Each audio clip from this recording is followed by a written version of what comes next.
নমস্কার, কেমন আছো সবাই? নতুন একটা ব্লগে সবাইকে স্বাগত। আমি মমি। আজকে আমরা যাব রোহিণী। রোহিণী শিলিগুড়ি থেকে খুব একটা বেশি দূরে না, 15 থেকে 20 কিলোমিটার রাস্তা হবে। তো যাব আমরা রোহিণী, আর যাব শিবখোলা।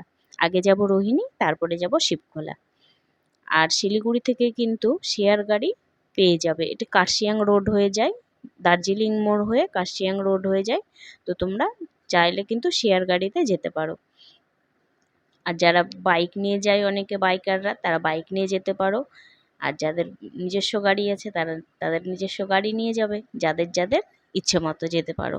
কিন্তু পাহাড়ে যাওয়ার কিন্তু আমি যতই গাড়িতে বলি, বারবারই একটা কথা বলি, আমার কিন্তু বাইকেই ভীষণ পছন্দ। বাইক কিন্তু পাহাড়ে যেতে একটা আলাদাই মজা হয়। আর তোমরা কিসে যেতে ভালোবাসো আমাকে অবশ্যই কমেন্টে জানাবে। আর আমরা রওনা দিয়ে দিয়েছিলাম সকাল 10টা মতো। সকালবেলার খাবার খেয়ে আমরা রওনা দিয়ে দিয়েছিলাম। আমার বাড়ি যেহেতু শিলিগুড়িতেই, তো আমি বাড়ি থেকে খাবার খেয়েই আমরা গাড়ি নিয়ে বেরিয়েছিলাম। আর রাস্তায় যাওয়ার সময় যে প্রাকৃতিক সৌন্দর্য তোমরা উপভোগ করবে, সেটি কিন্তু তোমাদের একদম মন ভরিয়ে দেবে। তো আমরা গল্প করতে করতে ফাইনালি রোহিণীতে পৌঁছে গেছি। রোহিণী এটি কোনো নতুন স্পট না, বা নতুন কোনো ঘোরার জায়গা না। এটি হলো অনেক পুরনো একটা জায়গা। তোমরা হয়তো শিলিগুড়িতে যারা থাকো তারা হয়তো এসেছো বহুবার। আর যারা বাইরে থাকো, যারা বন্ধুরা, তারাও হয়তো এসেছো অনেকবার। তো চলো আমি একটু তোমাদেরকে ঘুরিয়ে দেখাবো। এই যে দেখো, চলে এসেছি আমি এইখানে। এইখানে একটা বিশাল বড় বট গাছ আছে। গাছটা কিন্তু সত্যিই দেখার মতো। আর গাছের নিচে ছায়া, আর এত সুন্দর ঠান্ডা হাওয়া দিচ্ছিল। আর এই সময়টা যে গরম বাইরে, একটু পাহাড়ে গেলে কিন্তু আলাদা শান্তি অনুভব হয়। তারপরে এইখানে একটা মন্দির আছে। তো মন্দিরে যাবার জন্য আমরা এখানে রওনা দিয়েছি। মন্দিরটা একটু উঁচুতে, এমন কিছু উঁচু না, একটু সামান্য উঁচুতে। তো মন্দিরে আমরা যাওয়ার জন্য রওনা দিয়ে দিয়েছি। মন্দিরে পৌঁছেও গেছি ফাইনালি। চলো তোমাদেরকে মন্দিরের ভিতরটা একটু ঘুরিয়ে দেখাই।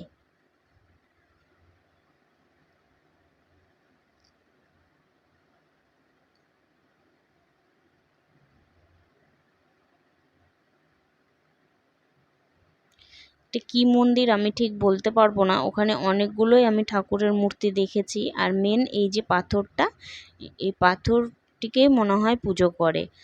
তো আমরা এখানে গেলাম, একজন পণ্ডিত বসেছিল এখানে, মানে পুরোহিত মশাই বসেছিলেন। তো আমরা গেলাম ওইখানে, গিয়ে প্রণাম করলাম। আর আমাদেরকে টিকা লাগিয়ে দিল। তারপরে আমরা এখানে প্রণাম টনাম করে একটু চারিদিকটা প্রদক্ষিণ করে নিলাম। মন্দিরটা কিন্তু খুব সুন্দর, একদম সাদা কালার করা। আর এরকম পাথর। দেখো মন্দিরটা, চলো তোমাদেরকে একটু ঘুরিয়ে দেখাই। আর তোমরা রোহিণী কে কে এসেছো আমাকে অবশ্যই কমেন্টে জানাবে। আমি বহুবার দার্জিলিংয়ে গেছি, রোহিণীর উপর দিয়েই গেছি, রোহিণী শুনি নাম, কিন্তু এই মন্দিরটাতে কোনোবার আসা হয়নি। তো এবার আমি আমার হাজব্যান্ডকে বললাম চলো একটু রোহিণী ঘুরে আসি। তো আমাদের মন্দির দর্শন হয়ে গেছে। বাইরে কিন্তু এখানে বসার জায়গাও আছে। আবার এখানেও একটা বড় পাকুড় গাছ আছে, তোমরা চাইলে এখানে একটু বসতে জিরিয়ে নিতে পারো। আর সেই দিন যা রৌদ্র ছিল, কি বলবো, রৌদ্রুর জন্য বেশি ঘোরা যাচ্ছিল না, এতটা রৌদ্র ছিল। আর পাহাড়ের গায়ে এই ফুলগুলো খুব ভালো লাগছিল। তারপরে আমরা মন্দির থেকে বেরিয়ে দেখো এখানে একটা লেক আছে। লেকটা এখনও মানে অতটা পরিষ্কার পরিচ্ছন্ন নেই। আগে নাকি খুব পরিষ্কার পরিচ্ছন্ন থাকতো, জানি না কেন পরিষ্কার করে না, কিন্তু খুব সুন্দর দেখতে লেকটা। আর এরকম গাছ আছে, কিন্তু বট গাছ আছে একটা। আর পাহাড়ের রাস্তাগুলো তো জানোই কেমন হয়। তো আমরা এবার এইখানে একটা ব্রিজ আছে ছোট মতো, ওই ব্রিজে যাব বলে ওই দিকটাতে গেলাম। বট গাছটা দেখো, অনেক পুরনো বট গাছ দেখেই মনে হচ্ছে। এই দেখো ব্রিজে চলে এসেছি। আমরা ব্রিজটা দিয়ে একটু এগিয়ে যাব। আর এইটা পুরো পার্কের মতন করা আছে। এই যে দেখো,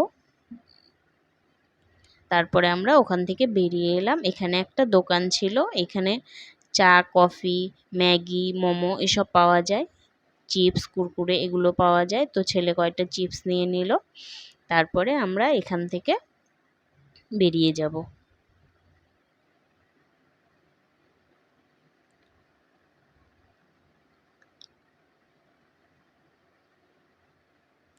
এখান থেকে বেরিয়ে আমরা যাব শিবখোলা।